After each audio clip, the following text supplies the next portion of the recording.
Caitlin Clark's July has been an absolute roller coaster, and if you think you know how her season is going, you might want to think again, because this week alone she made history, got hurt, and sparked one of the biggest controversies of her career, all within a matter of days.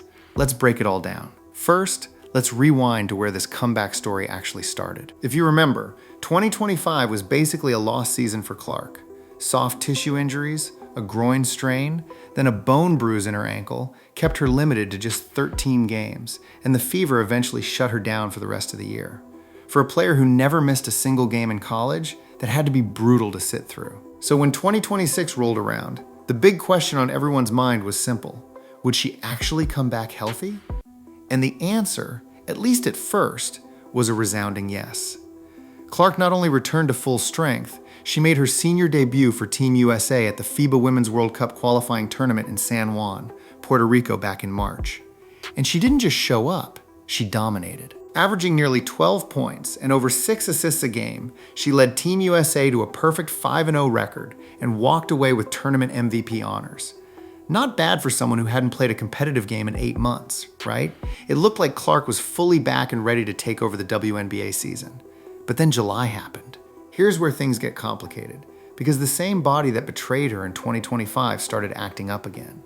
In late June, Clark tweaked her back, landing awkwardly during a game against the Phoenix Mercury. She ended up missing games because of it, and even when she has played through it, something has clearly been off. Her shot hasn't had the same rhythm.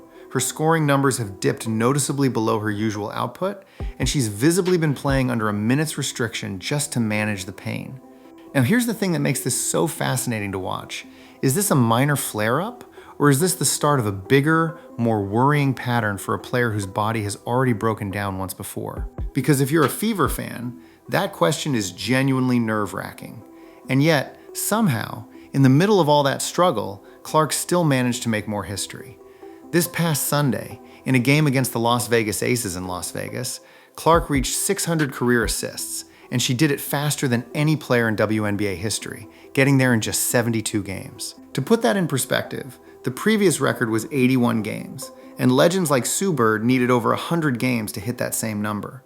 She recorded the milestone assist with a slick pass to Monique Billings in the third quarter, and the Fever went on to demolish the defending champion Aces by 34 points. So even banged up, even limited in minutes, Clark is still rewriting the record books. That alone tells you something about just how special this stretch of her career has been, injuries and all. But if you thought that game was just going to be remembered for the assist record, think again, because it's actually the controversy from that same night that's dominating the conversation right now. Late in the first half, Clark was defending Aces guard Chelsea Gray in the post. Gray made contact with Clark, drew a shooting foul, and right as the whistle blew, Clark dropped straight to the floor. The referee stopped play to review it for a possible flagrant or hostile act, but after looking at it, they upheld the original call, ruling it just a common foul. And that's when social media exploded.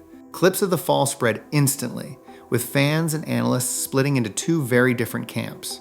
One side is convinced this was a blatant, exaggerated flop, an actress selling contact to get a call. The other side points out that Clark has taken a beating from opponents all season, including a scary incident with Alyssa Thomas just weeks earlier, and argues she's simply reacting to real physical pain after a long history of injuries. So which is it? A flop? Or a legitimate reaction from a player whose body has already let her down once this year? That's the debate raging right now, and honestly, there might not be a clean answer.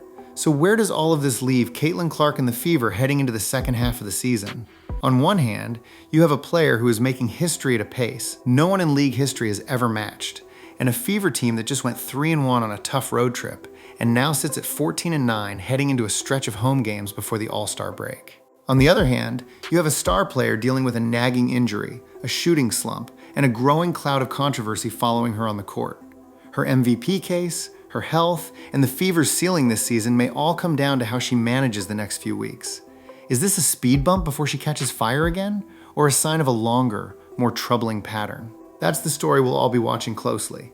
So now I want to hear from you. When you watched that fall against Chelsea Gray, what did you see? Do you think Caitlin Clark was legitimately hurt again, or was that an exaggerated flop to draw a foul? Drop your take in the comments, because this debate is not slowing down anytime soon.